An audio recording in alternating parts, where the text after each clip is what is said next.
Hi guys, hello everyone, and welcome to Red Talks, a conversational Bible study wherein we bring the Word of God into your home. Red Talks, ito po ay kwentuhan. Kwentuhan ng pag-ibig ng Diyos, kwentuhan ng buhay. Ito po ay pakikipagkwentuhan sa ating Panginoong Hesus at ganun din ikukwento natin ang pag-ibig niya sa ating mga mahal sa buhay. Tonight, we are still in prayer series and we are going to talk about last resort or lifestyle in this episode. I am so privileged and humbled that my family will be speaking tonight. Specifically, my two daughters will be the main speaker. My eldest, Hannah Micaela, and my youngest, Rome Angela. And of course, with me is my beautiful husband. So tawagin niyo na po ang inyong mga asawa, nanay, tatay, ate at kuya. It is time for us to come in one space and let's have a kwentuhan with our Lord Jesus Christ. I hope that in this episode, you will hear from Him as a family. Last resort or lifestyle, an episode for prayer series. And this is Red Talks.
Let us bow down our heads and pray. Lord, we are so grateful to you for this time, Lord. We thank you that not just in this episode, but for the past episodes, Lord, you continue to be with us, Lord. And I claim that, Lord, that you are with us tonight. Lord, I pray for tonight's episode, Lord, the last resort or lifestyle, Lord. I pray for every family member that is listening right now and who will be listening in the future, Lord, that they will hear you above all things, Lord, and they will learn how to fit you in their lifestyle and that you will be their life, Lord, rather than you being just their last resort, Lord. I pray for every father, every mother, every son, and every daughter that is here, Lord, that they will listen, they will comprehend, and most of all, Lord, that they will apply, Lord, the lessons and the messages that they will hear for themselves, for their family, and for the people that they will meet, Lord. Lord, I am privileged to be here alongside my sister to share your word. I pray, Lord, that you will hug us, that you will speak to us, Lord, as we speak to the audience tonight, that it will be just your word, and how you want us to convey it, Lord. Yun po ang masusunod.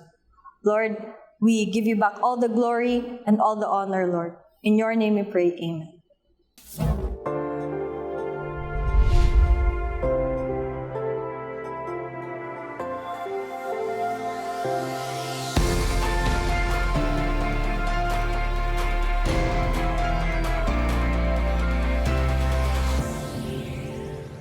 Our title for tonight is Last Resort or Lifestyle. Tonight, we will be discussing the book of Jonah. Jonah is a prophet that God sent to Nineveh. However, he disobeyed the Lord's command. Siya po yung naswallow ng whale for 3 days and naspat out din po siya. If you know the story, of course.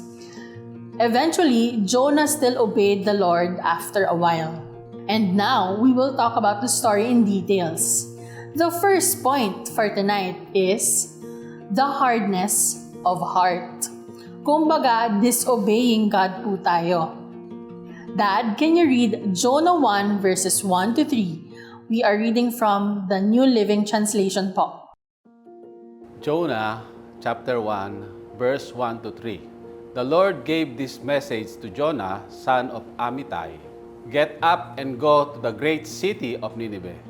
Announce my judgments against it, because I have seen how wicked its people are. But Jonah got up and went in the opposite direction to get away from the Lord. He went down to the port of Joppa, where he found a ship leaving for Tarsus. He bought a ticket and went on board, hoping to escape from the Lord by sailing to Tarsus. God's commands Jonah to go to Nineveh and preach against it because of its wickedness. When I say preach against it po, yung evil ways niya, the violence. Sa atin naman po, it's like bullying, the verbal abuse. But during the times in Nineveh, there has been evil ways that God wants Jonah to stop all their violence. Kaya po siya pinapupunta doon and pinagpipreach. The evil ways are, ngayon in our generation, are rape, there's murder, adultery. Meron din naman pong corruption, gambling, and of course, in this time po, sa mga ka-age ko, hindi po sa pagsunod sa mga magulang, meron naman pong iba nagbibisyo, like drugs or maybe bad influence po sa mga barkada, pag-iinom. You can drink, but moderately, like for parties lang po. Ganon po pwede yon.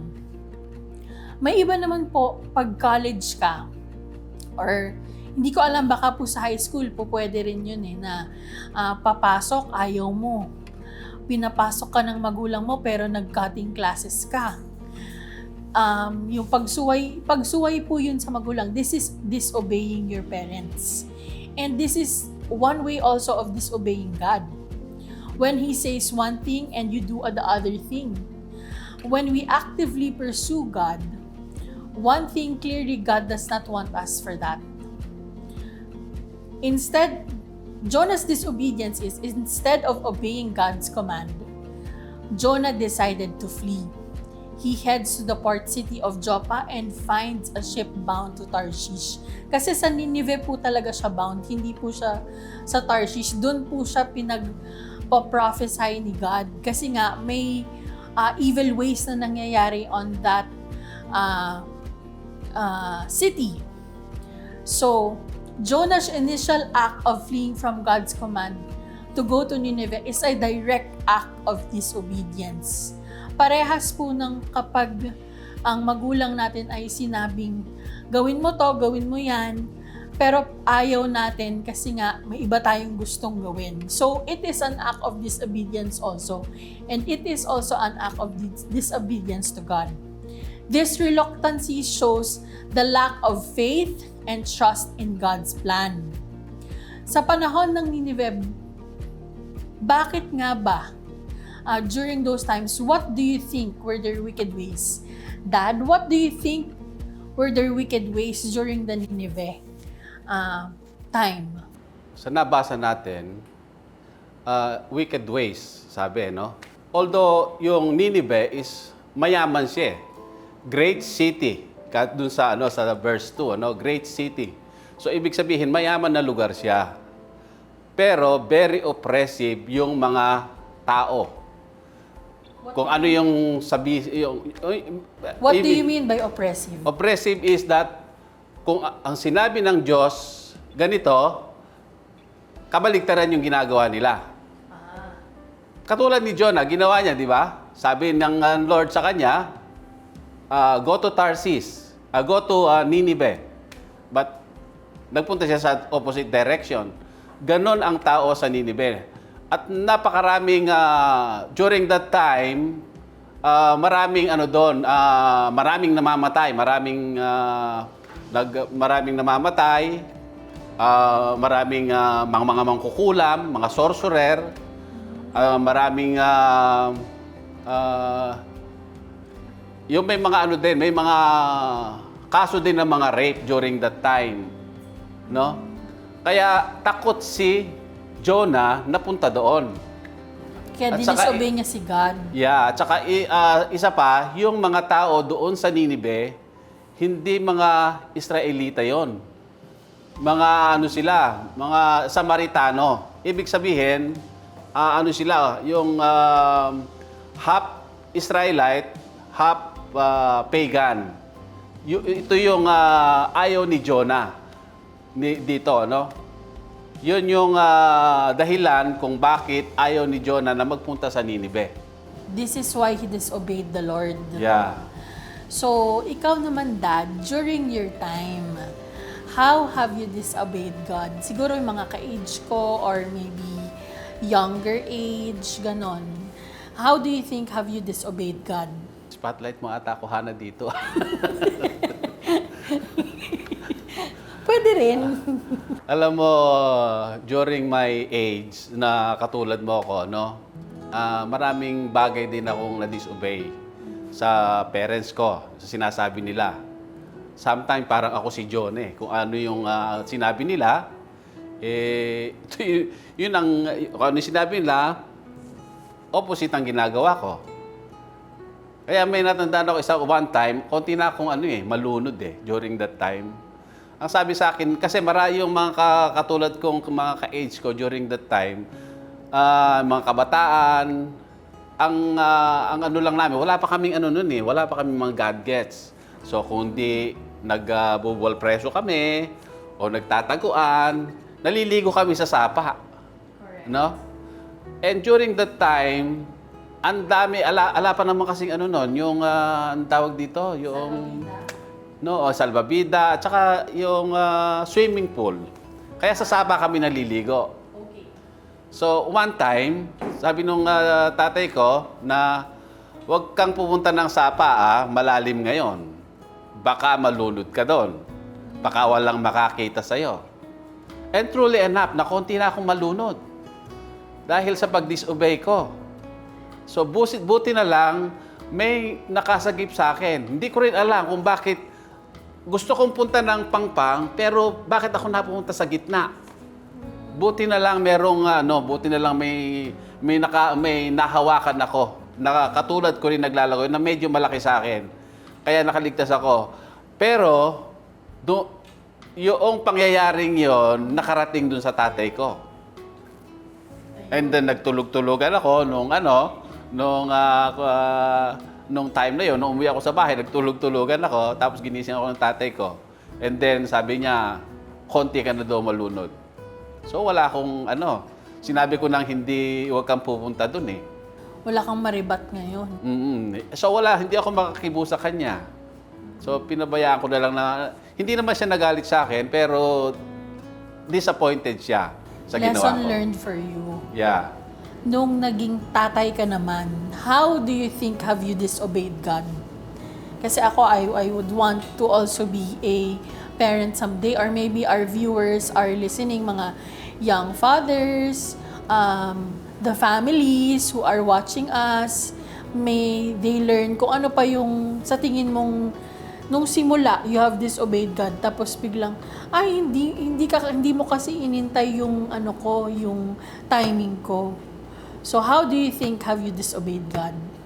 Natatandaan ko na disobey ko ang God, na si Lord na yung sa business natin kung minsan kasi ang kasi laging madalian ng yung shipment Kaya ang pa naman natin motto natin, we deliver On quality time. product on time. Oo. Kaya lang, sa kama madali, Na-deliver nga, pero reject naman. Hindi ko naibigay yung best ko. Ano? At ang masakit man nito, sinisisi ko pa yung yung customer. Hindi ko na nga inibigay yung best ko, sinisisi ko pa bakit nyo ni-reject. Okay naman yan nung chinek naman nung nyo yan, nung quality control niyo bago umalis. Pero sa isip ko, talagang medyo reject nga yung mga na-deliver ko. Kaya dapat tayo, kung kung halimbawa, maggagawa tayo ng isang bagay, ibigay natin yung best natin. Yung hindi lang yung customer ang masisiyahan, kundi pati si Lord, masisiyahan din. Siguro with this one, when you disobey God kasi, tayo kasi we do solutions muna eh. Whenever we have problems, we do solutions first. Pag hindi na natin kaya yung solution, tsaka lang po natin nilalapitan si God. So this is where it goes na hindi mo tinatrust yung timing ni Lord. May nakapagsabi sa akin, there are 3 things. When you pray about one thing, it's a yes, no, or maybe. Yes, pag sinagot agad ni God yung prayer mo na, oo anak, ito ang para sa'yo. No means, hindi siya ibig sabihin na, Lord, bakit naman ganun? Hindi mo sinagot agad. Ibig sabihin lang nun, hindi po yun no because ayaw niya yun. No means ayaw niya talaga yun for you. But no means it's a redirection for something to open more doors for you na mas maganda pa. Maybe naman, may mga times na we tell Him na, Lord, pray ako ng pray, bakit ganon? Puro hindi mo sinasagot. There are times the Lord waits on the right timing because His timing is the best. So, wag po tayong maiinip. Wag po nating isipin na, ay, bakit ganon? Lord, hindi mo naman sinasagot. Ang tagal kong nagdadasal. There are also times, baka po, nangyari na po sa inyo, may pinagpipray ka. Tapos nakita mo sa iba yung prayer na yun. Natupad sa kanya yung prayer na yun. Tapos sabi mo, Lord, bakit ganun? Hindi nangyari sa akin, pero sa kanya nangyari. Madami pong instances na ganun na, Lord, pinagpipray ko yung promotion na to. Bakit yung mas bago-bago lang hire ang na-promote? Ako ang tagal-tagal ko na sa company na to. You may have been experiencing that. But, masakit siya, but know that God has more plans for you. Do not disobey Him. Just focus on what you have to do. You pray about it, kung ano man po yung kailangan nyo pang gawin. Kasi mahirap po talaga when we don't trust His timing. Mahirap kapag we disobey God kasi nare-redirect lahat nung mga nangyayari sa buhay natin, and we know that God wants the best for us. Rome? Thank you, Ate Hannah, for that point and for that little lesson you gave. Now, let's go back to the second point after hardness of heart, which is defiance. So what is defiance? It's resisting, fighting. Sa Tagalog naman, I just learned this earlier, suwail. So for this particular defiance that Jonah did, we will see this in verse 3. In verse 3 that was read earlier. He ran away from the Lord. He ran away from his job as a prophet by getting on that boat. He resisted the Lord, and sa ending din nun, he did not repent. He did not feel or show regret in disobeying the Lord. So with that, allow me to continue to Jonah 1 verse 4. Okay, so verse 4. But the Lord hurled a powerful wind over the sea, causing a violent storm that threatened to break the ship apart. Fearing for their lives, the desperate sailors shouted to their gods for help and threw the cargo overboard to lighten the ship. But all this time Jonah was sound asleep down in the hold. So the captain went down after him. "How can you sleep at a time like this?" he shouted. Get up and pray to your God. Maybe he will pay attention to us and spare our lives. And verse 7, then the crew cast lots to see which of them had offended the gods and caused the terrible storm. When they did this, the lots identified Jonah as the culprit.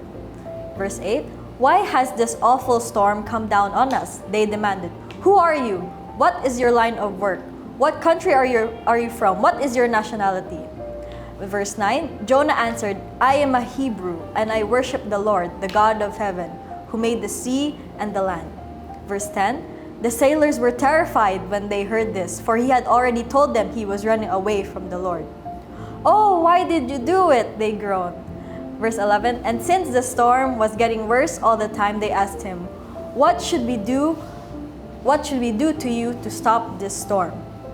Verse 12, throw me into the sea, Jonah said, and it will become calm again. I know that this terrible storm is my fault. Verse 13, instead, the sailors rowed even harder to get the ship to the land, but the stormy sea was too violent for them, and they couldn't make it.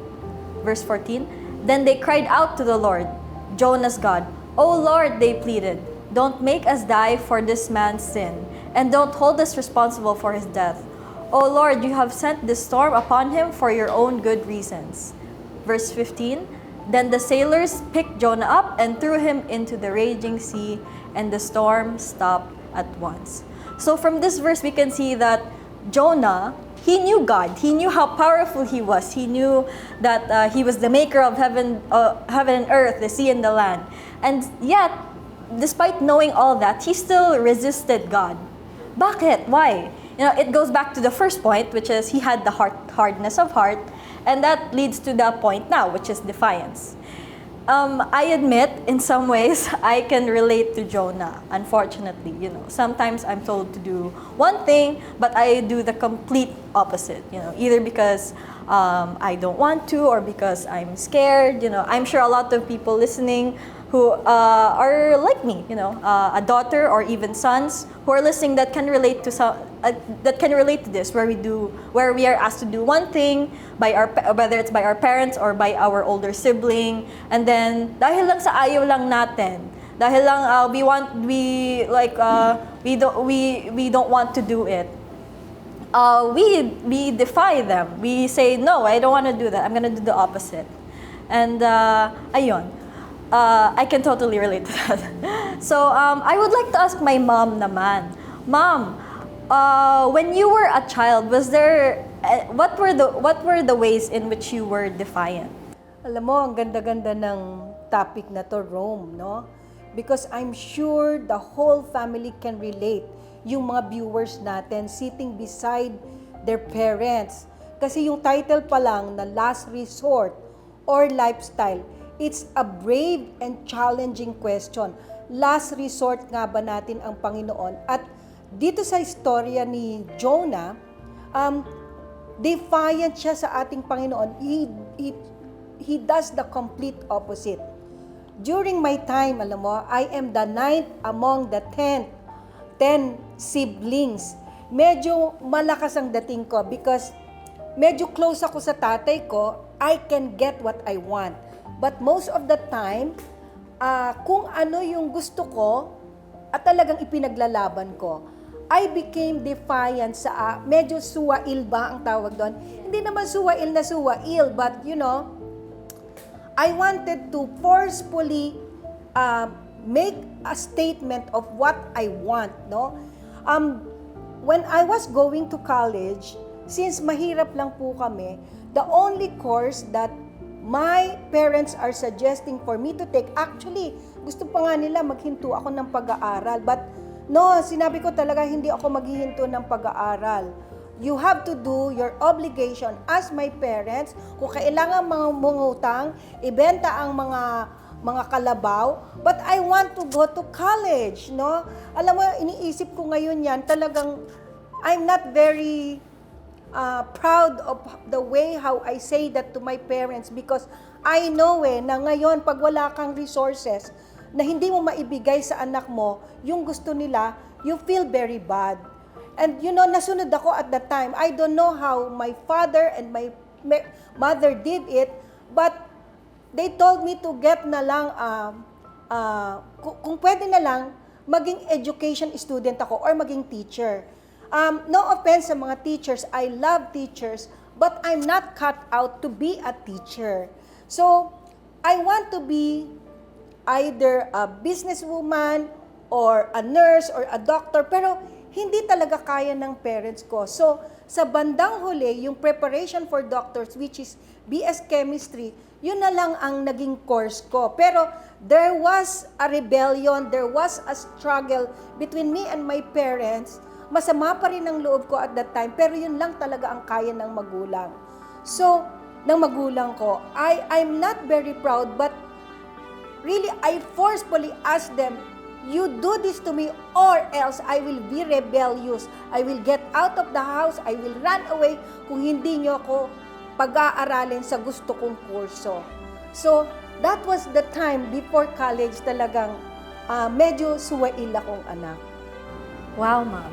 Even then, you were a force. And now that, I'm curious, Mom, now that you're older, na, you're, nung dati kasi nung college ka, now that you're older, now that you're a mom, you're a businesswoman, do you still think you're defiant in some ways? By the grace of God, I am a better person today than before. I met the Lord when I was college. It really softened my heart.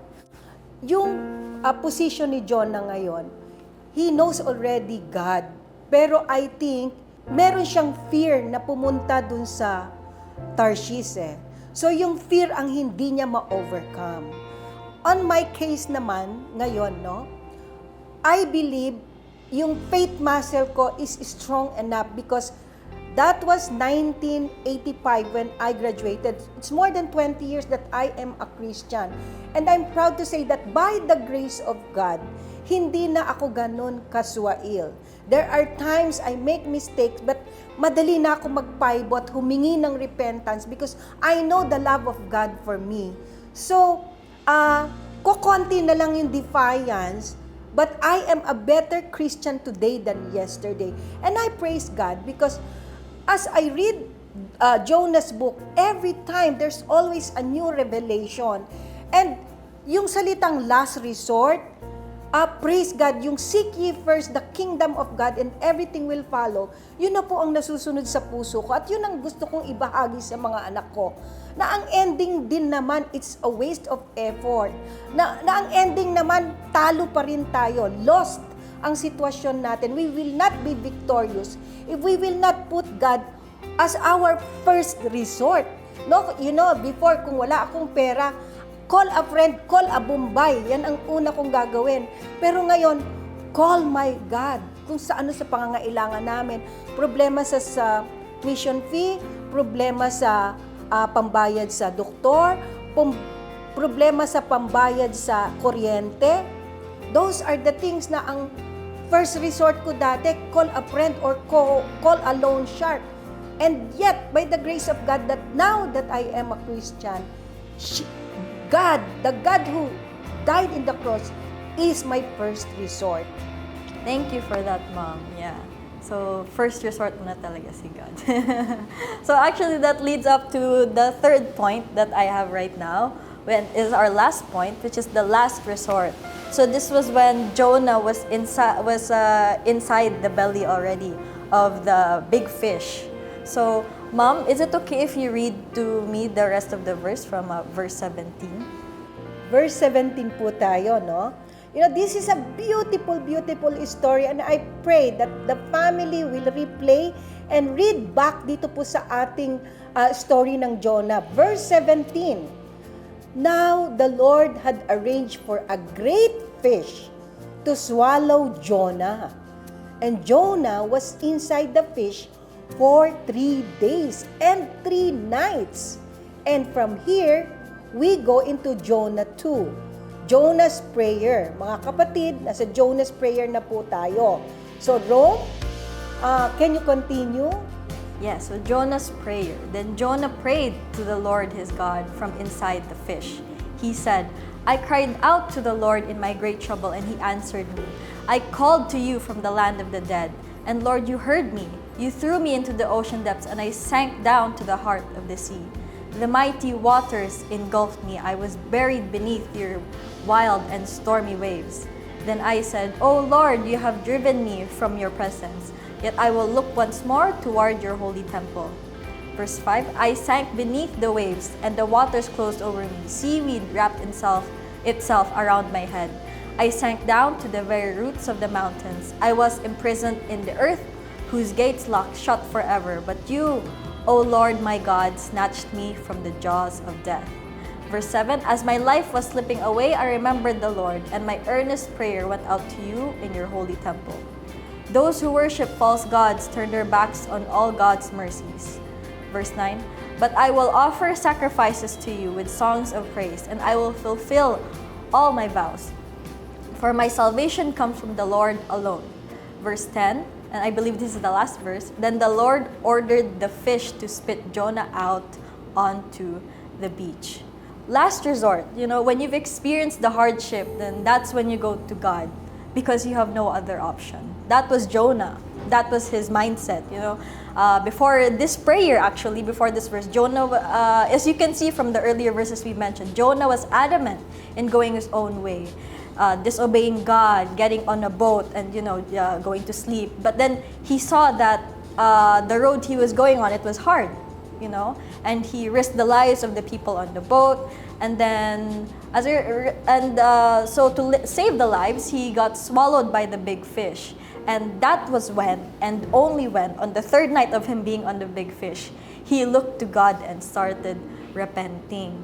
So, Dad, I want to ask you naman, has there been any instance in your life where you went or approached God as a last resort? So bago yan, ang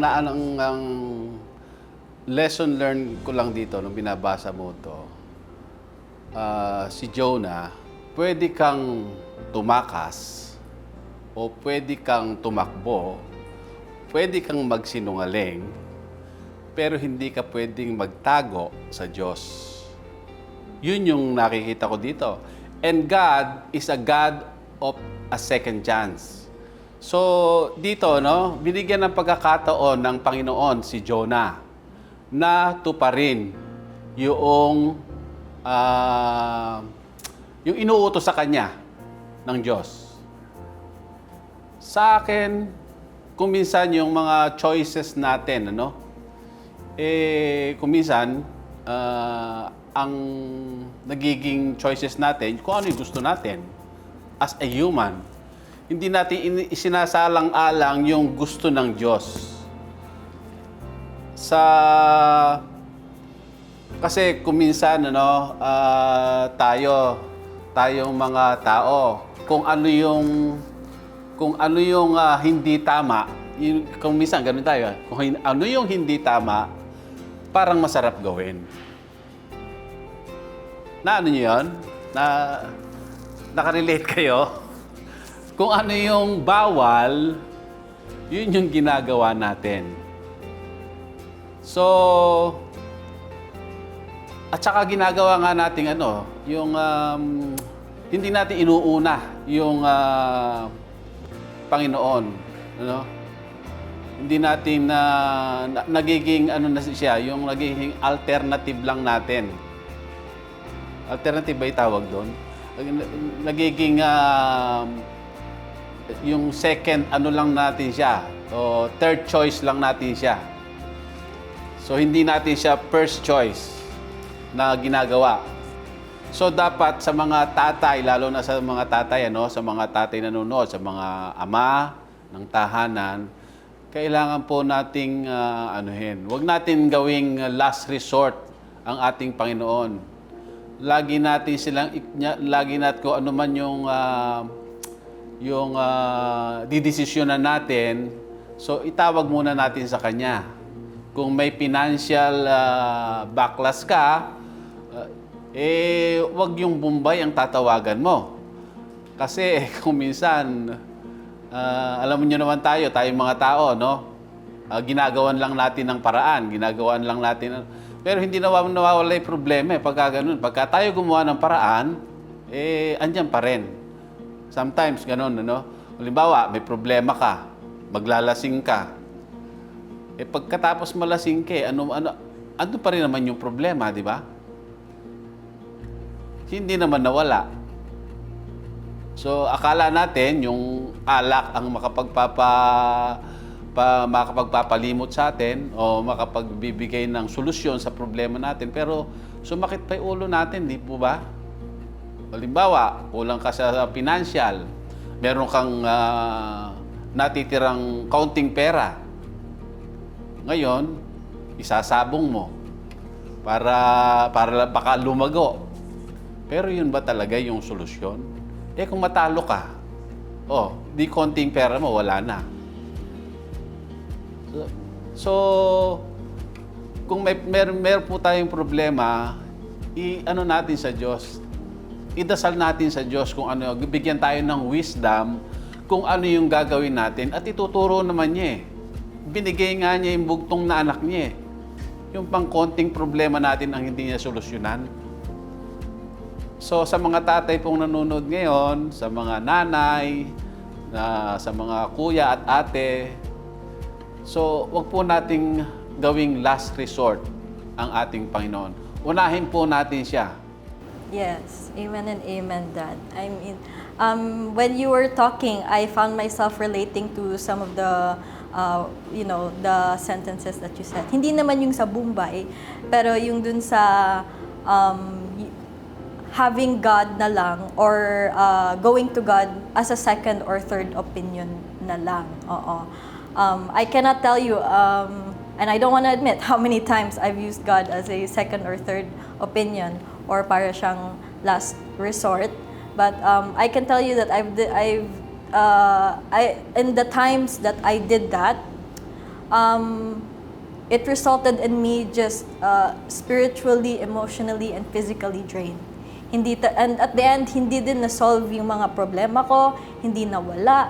And I was left empty and stressed, more than ever.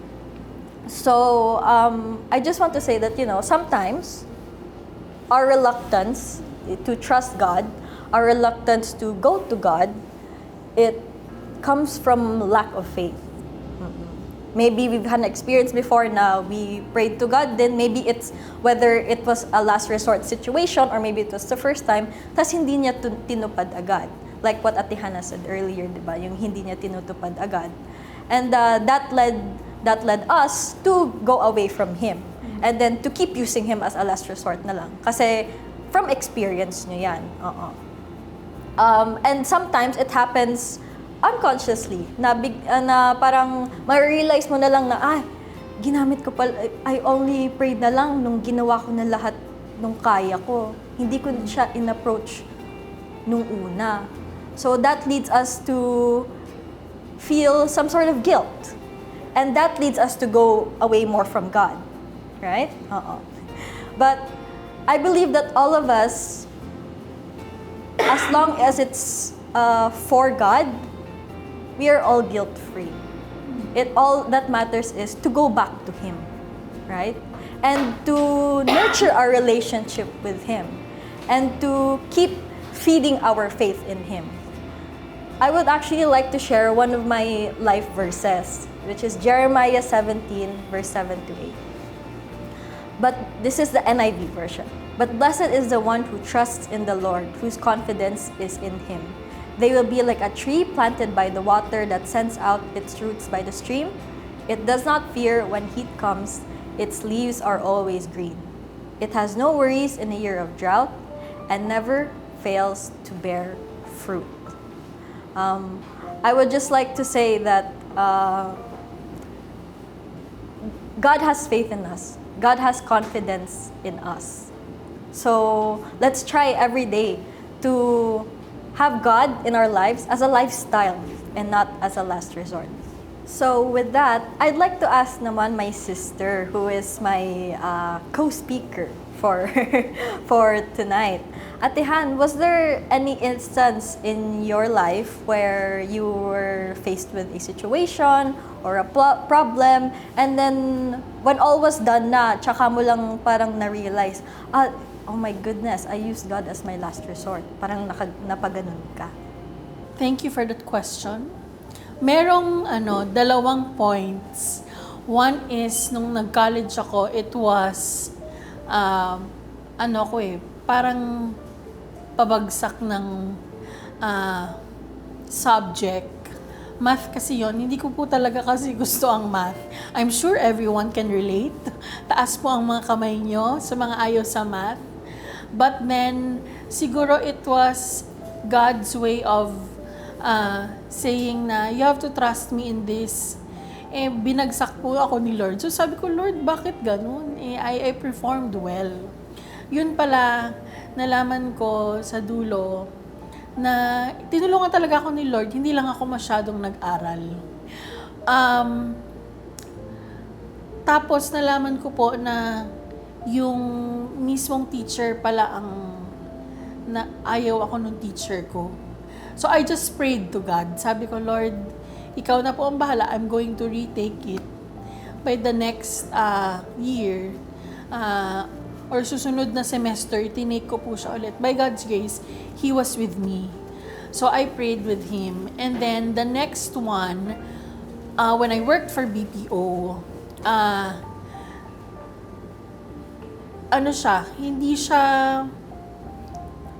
last resort ko siyang pinag-pray because akala ko kaya ko siyang solusyonan na magsistay ako.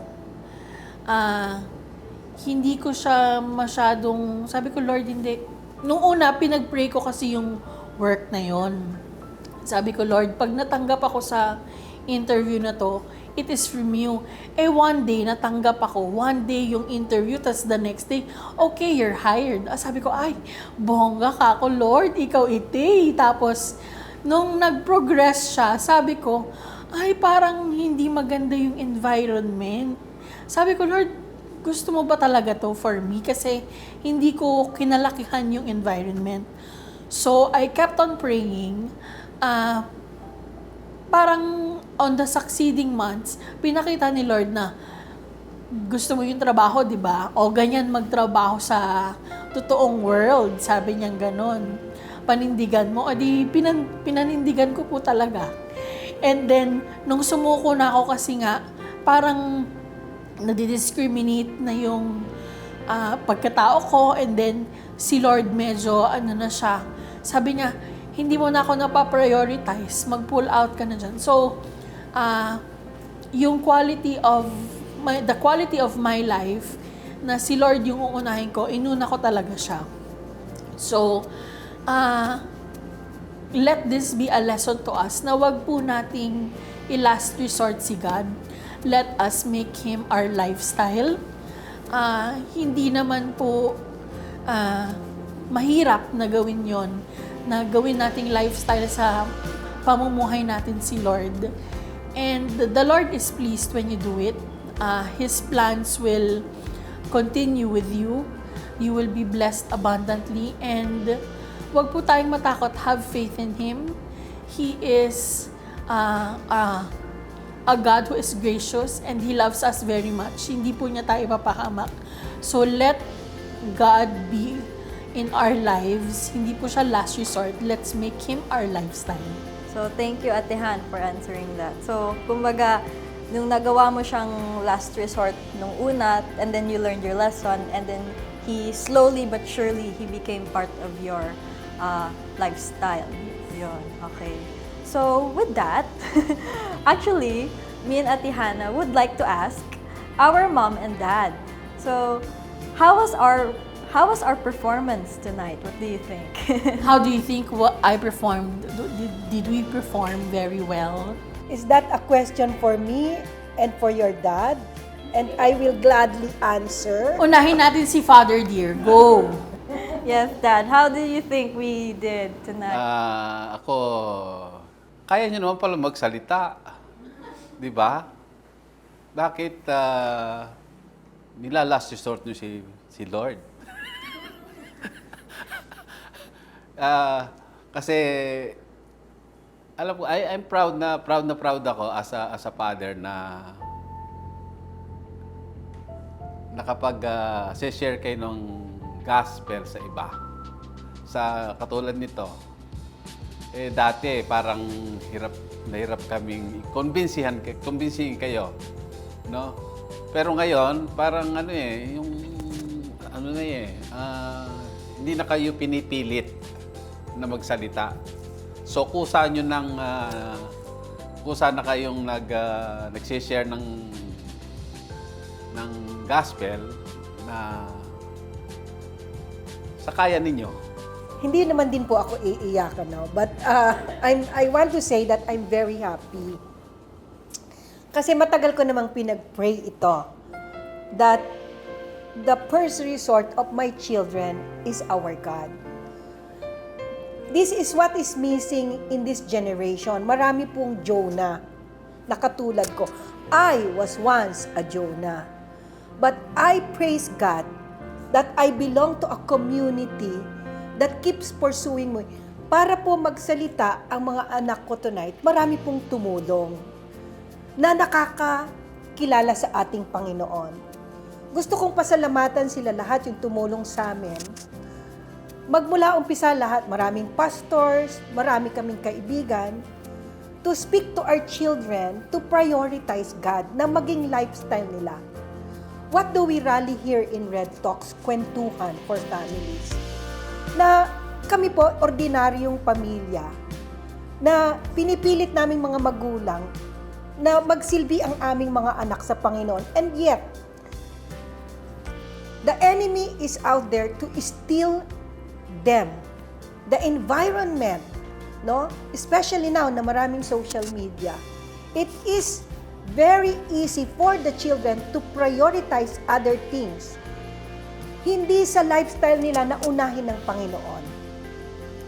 And I pray na kung Jonah po tayo dati, yung mga tatay at mga nanay, let it be a lesson na ang pinaka-fulfillment po ng magulang. Yes, proud tayo kung makakagraduate sila. Yes, proud tayo kung may trabaho na sila. But is it really the purpose of us? It is our obligation na ang unahin po ng ating mga anak, ang first resort nila ay ang ating Panginoong Jesus. Today is a day of victory because, Lord, my job is done. Hindi po namin sila pinilit. Sila po ang nakikipag-usap ngayon sa Panginoon. They're doing this because they love the Lord Jesus Christ. And I pray sa lahat po ng pamilya na nanonood ngayon, that it will be our first resort to talk to God and usher our children para kilalanin siya and to walk hand in hand with them. To have a strong faith, no? Thanks to the book of Jonah, we get to be reminded today that families, the lifestyle of families is to talk to God daily. Yan po ang kwentuhan na dapat natin gawin sa bahay. Kinukwento natin ang magandang pelikula ni Tom Cruise, ang magandang pelikula ni Catherine Bernardo. It is good. I love these people. Fan din po ako niyan. And yet, are we very proud? Are we very serious in talking about what happened in your life na ginawa ng Panginoon? The goodness of God, is it part of the conversation in the dinner table? Is it part of the conversation of the family while they are traveling? That is a question for us tonight. I pray that there will be no more Jonah in us. And every day is a pursuit. Every day is an intentional pursuit, mga kapatid, mga kapamilya. I speak to the parents tonight. Today is the day of victory, but it will not stop here. We will continue to pray for them. We will journey together. And that is Red Talks. So thank you, Lord, that naisakatuparan po namin ang episode na ito because it's not easy. It's not easy. Marami po kaming pinagdaanan para tumayo kami dito. Pero ito po'y mangyayari din sa pamilya ninyo. It's going to be your children. The Lord loves your children so much that it will happen to your family. So, salamat, Rome and Hannah. Hardness of heart, don't let it be you. Huwag po nating tigasan ang ating puso para sa Panginoon.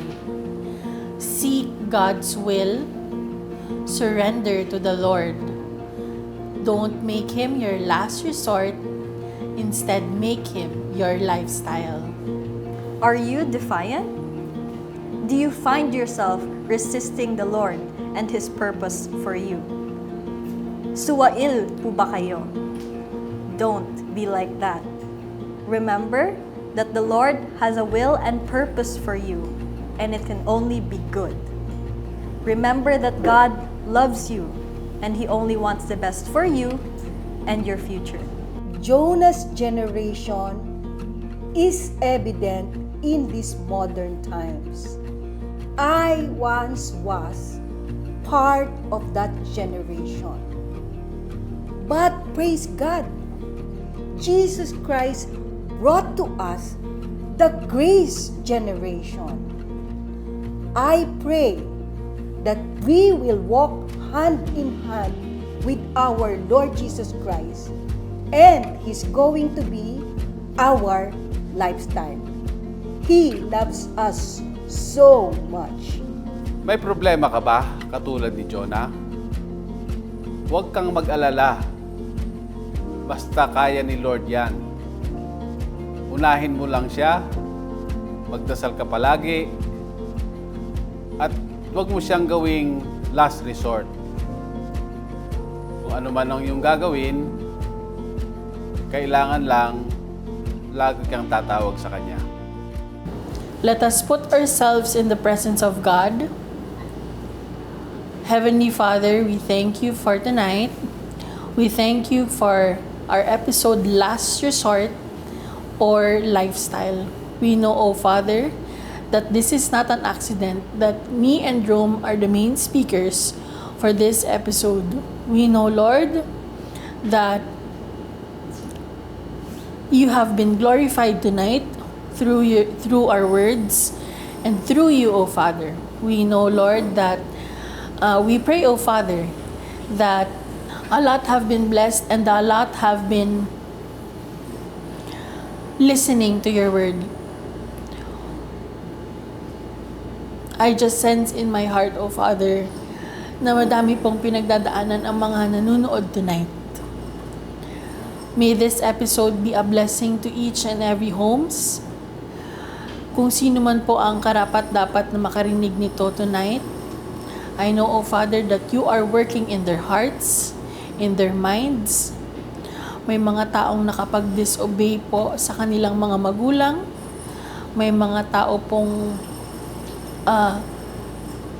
naging defiant sa mga pangyayari, and ginagawa po kayong last resort in all of their problems. We know, O Father, that you are our first resort dapat, hindi po last resort. And may we all make you our lifestyle every day of our lives. In Jesus' name we pray. Amen. I love this episode. Pagbigyan niyo na po ang nanay ng dalawang batang ito. Tonight is victory. And it's going to be the same for you, all of you families that are listening tonight. It is very timely because we tackled hardness of heart and defiance to traits and very evident lalo na sa kabataan. Disobedience and defiance are reasons why we lose God's grace. But if we turn things around and make God our first resort, believe me, we will all be filled with blessings in God's perfect timing. Kwentuhan ng pag-ibig ng Panginoon, pinagkwentuhan po natin si Jonah tonight. Gusto ko pong malaman ninyo na ang Red Talks ay tagapaghatid ng mga salita ng Diyos sa inyong tahanan. Mahal po namin kayo, and see you in the next episodes.